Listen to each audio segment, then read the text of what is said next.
Broadcasting from Boston, Massachusetts, the Smart Cities podcast is the only podcast dedicated to all things smart cities. The podcast is the creation of ARC Advisory Group's Smart City practice. ARC advises leading companies, municipalities, and governments on technology trends and market dynamics that affect their business and quality of life in their cities. To engage further, please like and share our podcast or reach out directly on Twitter at Smart City Viewpoints or on our website at www.arcweb.com/industries/smart-cities.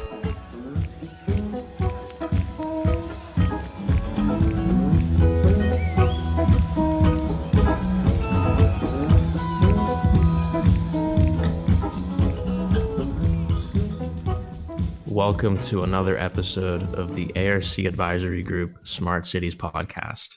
My name is Eduard Fidler. I'm a transport analyst at ARC, and I'm being joined today by Sami Jauhiainen, VP of Business Development in Renewable Aviation, and Andreas Teir, VP Sales Nordic in Renewable Road Transport at Neste. Hey, Sami. Hey, Andreas.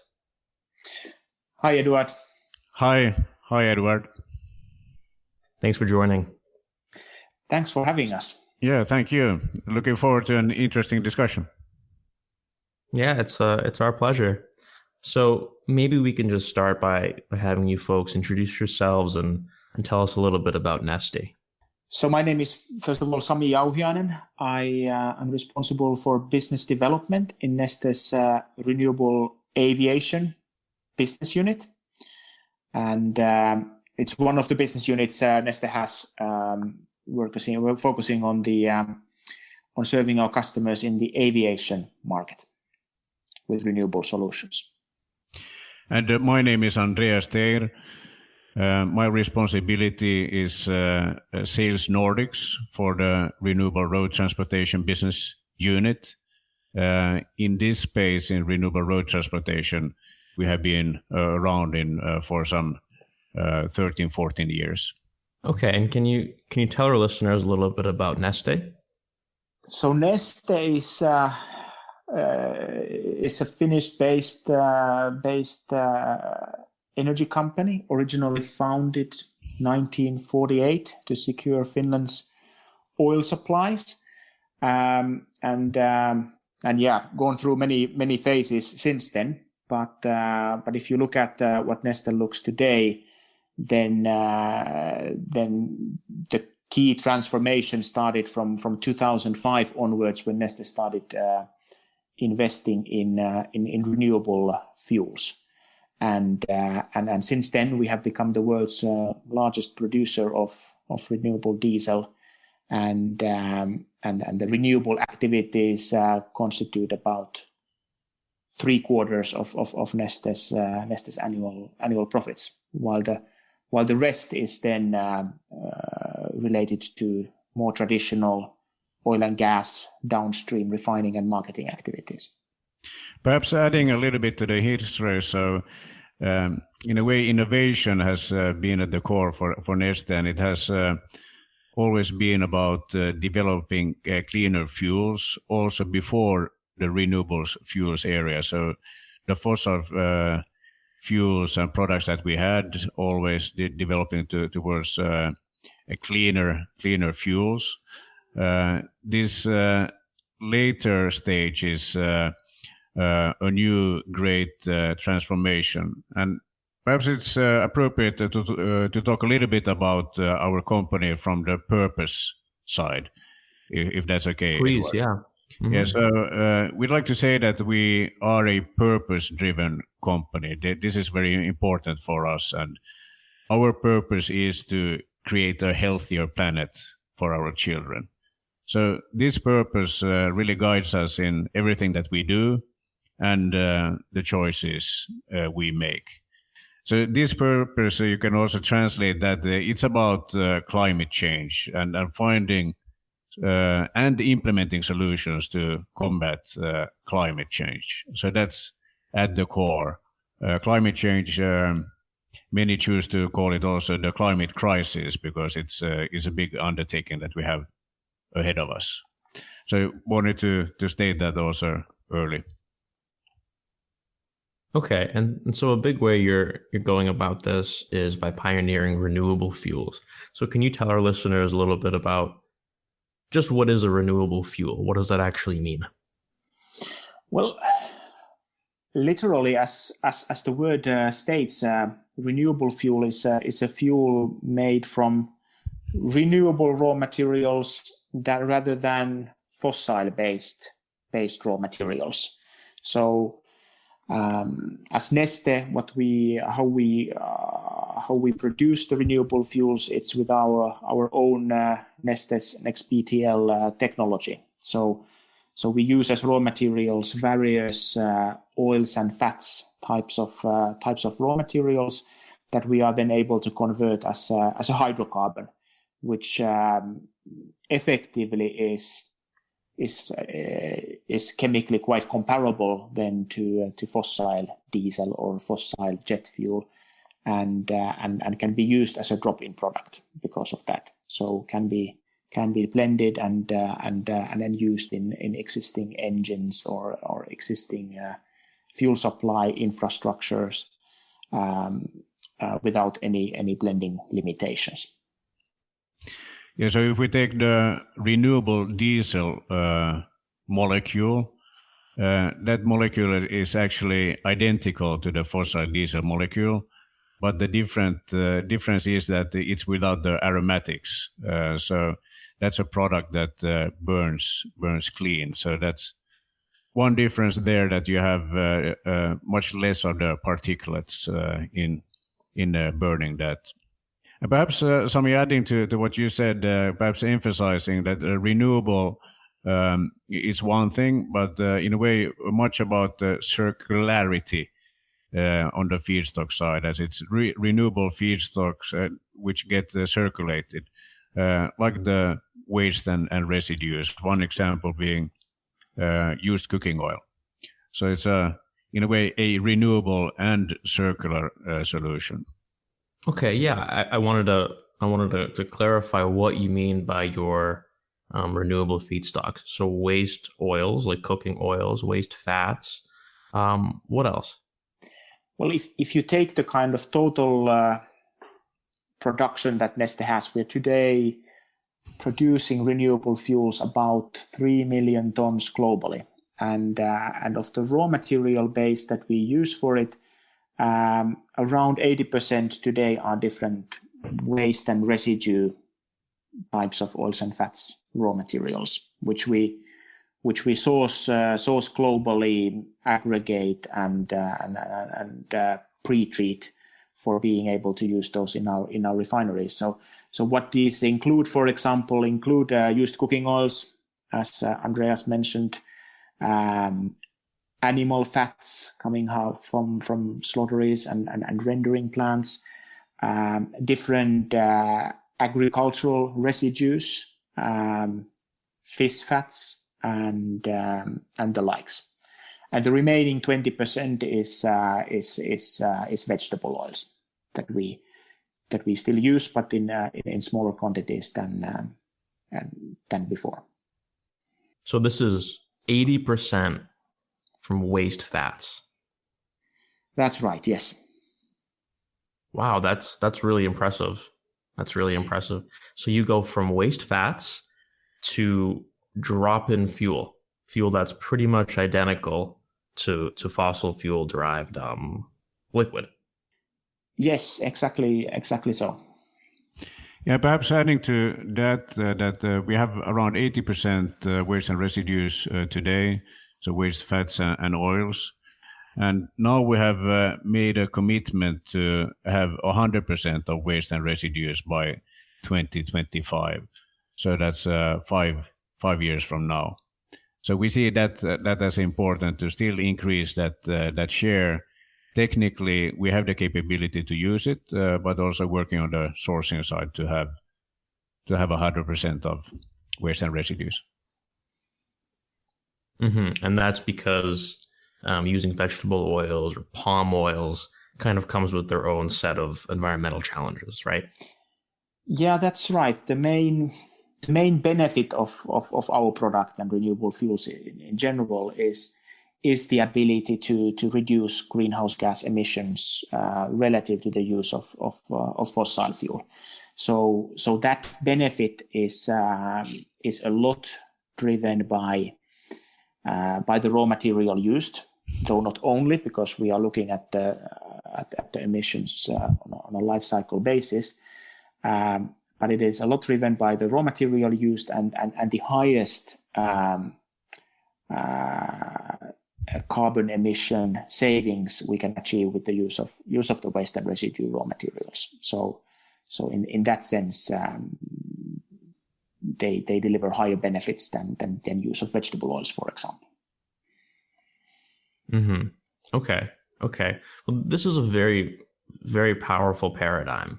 I'm using drop-in fuels because a lot of the other options for transportation, for sustainable transportation, it's electric vehicles, it's hydrogen fuel cells, compressed natural gas, which are often good options, or they're becoming better options, but they require sort of a whole different infrastructure, and there's issues around lithium batteries and everything else. But to be able to drop in diesel into a truck or drop in jet fuel is really impressive. So I want to ask, this is obviously such a good idea.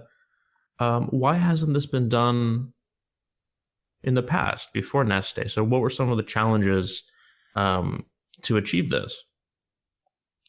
Yeah, if I start with that one first, so it's not entirely new. So we started looking into this more in detail in 2005 and started investing back in 2007 with our next BTL technology.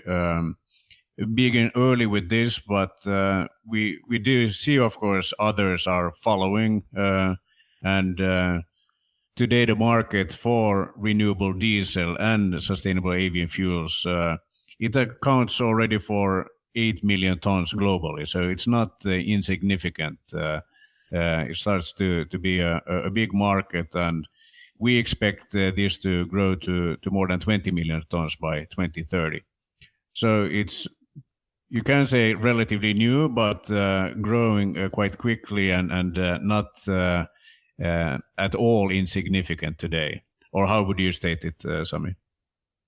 Yeah, I think that's right. And of course, if looking at the transport, there are also other means of reducing greenhouse gas emissions, and electrification is definitely likely to play a growing role as well over time as electricity production turns more greener. But that's probably one area why aviation markets, for example, are in our focus, because in aviation the availability of other solutions than renewable fuels or sustainable aviation fuels to reduce greenhouse gas emissions are relatively limited. So those markets where there are less other solutions, like aviation, heavy traffic, maybe also marine sector, are the segments of transport that are most where renewable fuels are strongest position. And Edward, we will probably say many times during our discussion that all sustainable solutions really out there, we need those because the challenge at hand is so grand. So this is one drop-in solution that can be implemented today instantly, but also other solutions that exist and have near-term potential, also those with the longer-term potential. All of those will be needed. Oh, 100%, 100%. And like Sami alluded to, a lot of this is driven by application. So for light duty vehicles, electrification is a lot easier than for Class 8 heavy trucks or for, of course, marine applications, right? So this drop-in fuel paradigm is really powerful for those. So all of these will have to play together. And then, as Sami mentioned, on the aviation side, so of course we have looked and investigated what's the potential of electrification there. There will be some, and we see already some in short haul, but especially in long haul aviation, that's where electrification is a challenge, at least in the, say, mid to quite long term.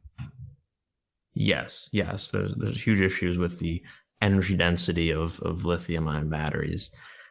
We do see some hybrid models coming about in aviation, but even then, they're fueled by liquid fuels, and those could be drop-in renewables. So these things can sort of complement one another. So I wanted to learn a little bit more about your process, your technology, and some of the challenges you encounter in making sort of standardized, compliant products from all these heterogeneous fat sources. So that's really interesting. Yeah, if I start there, so a key, say, emphasis on what we are working on when it comes to research and development is to have the capability to use more and more difficult feedstocks, dirtier and dirtier feedstocks. So for that, we need to have appropriate pre-treatment technology. After pre-treatment, then the feedstock is in an appropriate state to be fed into the refineries. So that's a key area where we focus on. So feedstocks are quite different in nature by characteristics, the type of impurities they have. But the end product, of course, need to meet the standard specifications that we have. It's been a big part of the journey for Neste, as we have been developing the business over the past years in investing in the pre-treatment technologies and enhancing our capabilities on that side to further grow the pool of available feedstocks that we have and gradually move to kind of more and more lower quality and dirtier raw materials. Perhaps adding to that, so looking ahead into the future, so we have talked a lot about waste and residues and the potential of those, and that we have the commitment to have 100% by 2025. But then looking beyond this, and perhaps already some in the next few years, is introducing entirely new sustainable feedstocks. There we are talking about microbial oil. So that's a new technology, other process to create oils that fit into this process. We look into lignocellulosic feedstock. So those are the kinds of feedstocks that you find from forest products industry residues. Also you have agricultural residues and microalgae. So algae has the potential to become very scalable as we learn to solve some of the yield issues and make the entire economics work. And even beyond this, we have then the power to X opportunity, which would allow the production and consumption of what is often called electrofuels, or then renewable hydrogen as perhaps a more immediate step. So we need to also look into the potential of entirely new feedstocks, because these will be needed as we scale up. Mm-hmm. And so Neste is exploring those options as well for the future. Yeah, all of those options mentioned above. Mm-hmm. It's a very exciting space. And so I'm curious, if we loop back a little bit to the original purpose of all of this, to work towards sustainability, how do you actually measure the environmental impact of your fuels? Because there are a lot of factors here where, say you're using waste fats from an animal processing facility or a kitchen, of course that carbon is going to be released once your fuels are combusted. So if you hadn't converted them into fuels, how do you answer the questions of what would have happened to the waste fuel? Or if you're using vegetable oil, there are land use change questions here. So how do you guys measure this? How do you guys talk about this? Now, that's a very good question, and how do we measure it and look at the benefits of our product? At the core, there is the impact of the product on life cycle carbon emissions. There could be other benefits of our product as well. We know that less particularness, less NOx or less SOx emissions are most likely formed when burning the fuel relative to conventional fossil jet fuel. But the main effect where our customers and regulators are focusing on is about the life cycle carbon emissions. So we are measuring the life cycle benefits following approaches that are required from us by the regulators, like for example the methodologies as part of the EU's Renewable Energy Directive, and those provide the standards. How do we calculate it? And with sustainable aviation fuel, we typically say that the approximate benefit versus fossil jet fuel is around or up to 80%. And the primary reason why it is not 100% is because of those carbon emissions that relate to the logistics or the production of our fuel. So that is the main benefit, and the reason exactly why we get to the highest benefits with the waste and residue type of raw materials have a lot to do with the question that there are no land use change type of considerations regarding these raw materials. Yes.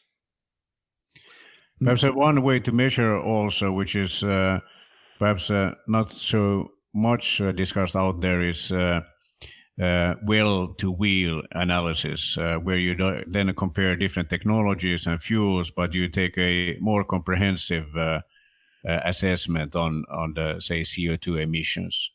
So if we take, for example, a diesel combustion engine, so how do you then incorporate in this analysis the CO2 emissions in the production of the car and the combustion engine itself, then the consumption of the fuel and the CO2 impact on a, say, lifetime perspective, assuming, for example, 200,000 kilometers per year. Similarly, you would do the same if we take the electric vehicle. So the entire CO2 emissions from wheel to wheel, production of the vehicle and battery, to the lifetime emissions in using the car. So those are the types of analysis that we will probably see more of, and see what the difference is between different technologies and choices. So that's one additional way to measure, and again, seeing those impacts direct to us, also knowing that all different solutions are needed. Right. So up to 80% reduction in carbon using your fuels. Approximately there we are with the waste and residue type of raw materials and for our sustainable aviation fuel. Okay, great. So I'm wondering about, maybe you can tell us about some of your current customers, current deployments, and how those are going and what you folks are learning from that. Yeah. So we've been producing renewable diesel already since I think 2007, as Andreas mentioned earlier. But on the aviation side, we have really started commercial sales of the product only last year, and we are currently producing the sustainable aviation fuel in our renewable refinery in Porvoo. And last year we have started the sales of the product, and we've been delivering it, for example, to Lufthansa for use in the Frankfurt airport, and to KLM for the Schiphol airport. Early this year, we announced sales to American airline called JetBlue to be supplied to the San Francisco International Airport. And this March, we announced supplies to Finnair of Finland. So we have the group of first airlines that are at the moment using our full fuel already. And today we are able to produce in Porvoo about 100,000 tons of the product. So we're building and scaling up the market to grow the capacity up to 1 million tons by 2022, when our next investment in Singapore is going to be completed, and our ability to serve the airline industry will grow significantly from where it is today. Okay, so on the road transportation side, we have different type of customers, distributors, retail networks that can be large, or distributors that are smaller in scale. So they differ. And the key markets where we have our key customers are in the Nordics, in Europe, in North America, very strong now in California, and also increasingly in Asia Pacific, as we see increasing interest there. Then I would like to say that we want to think increasingly about our customer's customer. So with that, we want to make our product and solution visible for the end user. Now, for that, we have a branded offering. So we want our branded product, which is called Neste.n. We want that to be visible and available for the end consumer, so they can make their individual choices on how to take on a sustainable solution. Mm-hmm. So can you give us a sense of scale here? So first off, on the aviation side, you mentioned a handful of airlines from a handful of airports, and that's been just since the last year. So that means as of right now, if I fly KLM out of Amsterdam next month, I'm flying on Neste renewable jet fuel. That's happening right now. It could be there, but of course, at the moment, the volumes are still relatively low versus the volumes that we are selling on the road transportation side. So we are starting from a low base. But if you would look at the kind of if you try to put in context, what the total volumes of the Neste, what we are currently selling around 3 million tons per year. Last year, those volumes reduced carbon emissions of our customers by about 9.6 million tons. So that is roughly equal to removing amount of 3.5 million passenger cars from the roads for a year.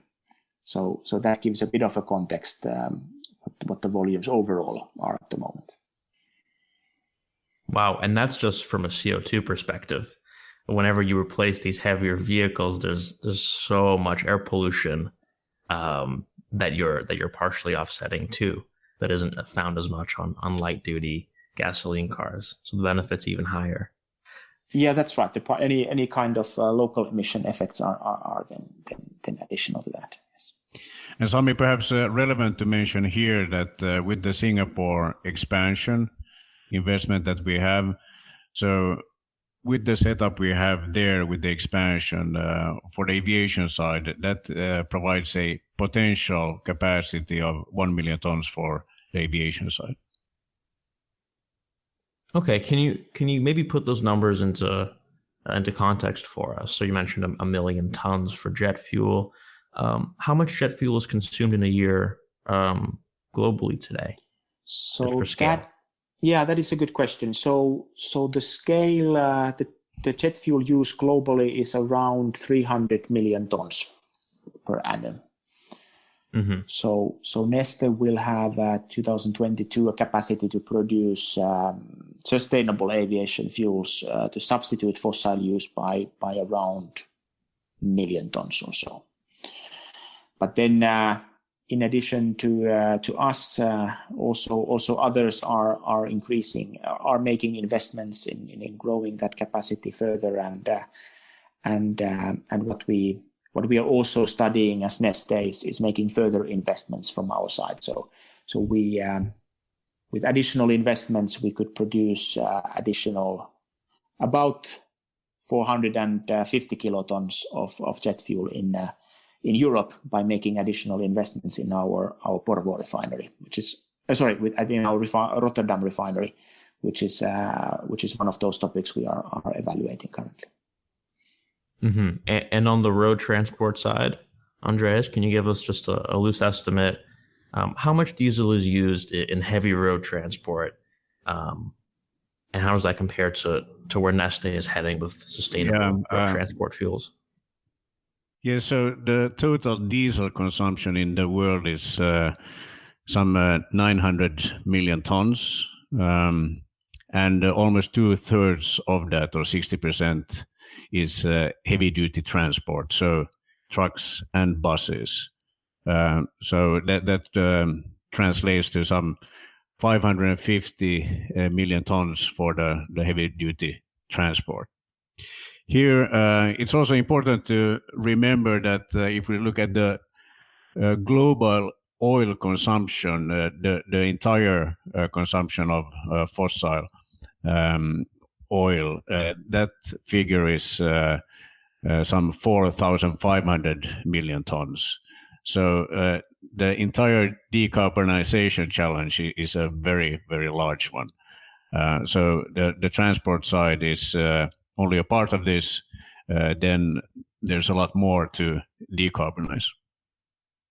Right, perfect. So that leads me into my next question of what does scale up look like here? Are there limits to scaling up renewable fuels? Is it conceivable that one day all heavy road and aviation transport will be done in renewable drop-in fuels, or? Well, the main benefit of our technology and product is that it is a commercial technology, and there is significant potential to scale it up and grow it from the current volumes. So there is growth potential, but then the key question that we touched already earlier in the discussion is on the raw material side. So if putting things into context, if the global aviation fuel use was around 300 million tons, the total availability of waste and residue types of oils and fats is around 30 or 40 million tons approximately. Mm-hmm. It is growing over time as the population grows and people move to the cities, and more waste is collected. But that fundamentally sets some limits for the growth potential with this technology, and that is the main reason why we also need to invest in other technologies to grow the potential further, and that's where technologies that use municipal solid waste, lignocellulosic raw materials, or algae oils become relevant. And exactly. Over time, go ahead.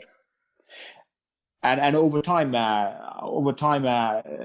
if we are able to deploy those technologies, then we grow further significantly the potential of renewable fuels and sustainable fuels. Yeah, so just adding to that, Sami, exactly how you said that provides, say, a context on the potential on waste and residues. But it's perhaps useful to look also 10 years back that what has happened in terms of how well we have been able to use more and more difficult feedstocks, waste and residues. So that's also technological development in a decade.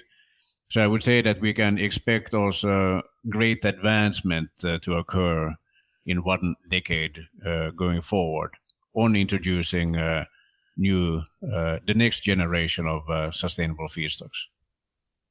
Mm-hmm. So the question is being able to utilize sort of a greater range of waste feedstocks, whether it's fats or forestry products and things like that. So expanding the potential realm of feedstocks.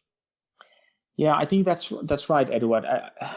I think the challenge is to do the both things at the same time. So to grow to the fullest potential, the use of those technologies and solutions we have available at the moment to achieve maximum greenhouse gas emission reductions today and over the next couple of years, and at the same time increase our investments in those future technologies that will be needed to further substitute fossil fuels in transport.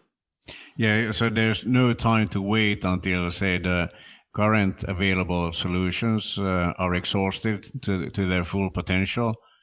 We need to start developing the new a lot earlier, and that's really today and yesterday, actually. Yes, it's easy to forget how incredibly large the scale of this problem is. So you just mentioned, Sami, there's roughly 300 million tons of jet fuel used in a year. There's roughly a tenth of that in waste fats produced in the whole world. I mean, the scale of the oil industry and this issue is really unbelievable. So we really do require all of the above approach.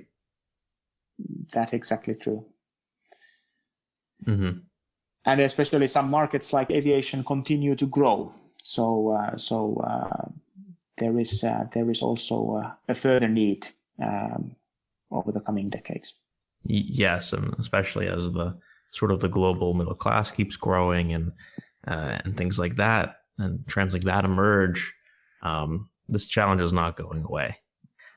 So it's great to see exciting technologies and solutions coming to be and scaling up and commercializing. So maybe we can just close by summarizing, from Neste's point of view, what are you excited about for the future? What's the roadmap for the space in your view, and what needs to happen next, and what challenges and roadblocks are there to overcome? Well, what we are focusing on as Neste, we're focusing on growing our markets, opening new markets, expanding from road transport increasingly to aviation, and also to chemical and polymer markets where a lot of oil is used as well, and renewable solutions could play a bigger role in substituting those. So growing the markets, growing our capacity, increasing our ability to deliver solutions and serve those markets, and then innovating new solutions, increasing our efforts and collaborating with other players in the industry in commercializing new technologies and new raw materials. So that is heavily where our focus is, and if looking at what are the roadblocks that are required, clearly we need the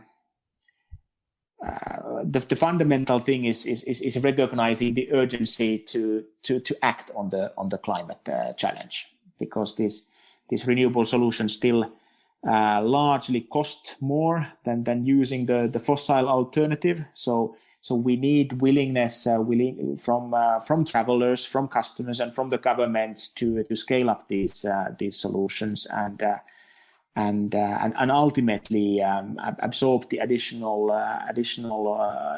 cost of that. So that is really the fundamental question, recognizing the urgency to act and translating that to regulatory frameworks that enable it. So, Mhm. so that I highlight, and I think the other important side is collaboration. So we are talking about in many markets new solutions. We need players across the supply chains to work together in bringing these markets, these solutions to the markets, and that is the other important aspect. Yes. So I would also pick up on the word urgency. Some of you mentioned there that the time to act to say, really mitigate the global warming. There's not much time. Can't help to then draw a parallel now that we have the current crisis ongoing and we have seen the urgency to respond. If we can, apply similar type of urgency to make drastic action, perhaps this serves as a awakening, because really not a lot of time to make a material change when it comes to combating climate change. Yes, and the fact that this shows that we really can take large scale action when we feel that it's urgently necessary. It's unfortunate that with the climate crisis, it's hard to get people too excited about an odorless, colorless, invisible gas. It's a lot different than something so acute as a pandemic, but the scale of the issue is going to be even larger. It's just you can't really see it. You can't see the effects all that clearly. But it's absolutely vital. So Sami, Andreas, thank you so much for joining us today, telling us a little bit about what Neste is doing in sustainable renewable fuels, and hopefully you'll update us on your product next year. Sounds very good. Thank you, Edward, for the discussion. Thank you very much, Edward. Thanks so much, guys. Take care. Yeah. Bye. Broadcasting from Boston, Massachusetts, the Smart Cities podcast is the only podcast dedicated to all things smart cities. The podcast is the creation of ARC Advisory Group's Smart City practice. ARC advises leading companies, municipalities, and governments on technology trends and market dynamics that affect their business and quality of life in their cities. To engage further, please like and share our podcast or reach out directly on Twitter at Smart City Viewpoints or on our website at www.arcweb.com/industries/smart-cities.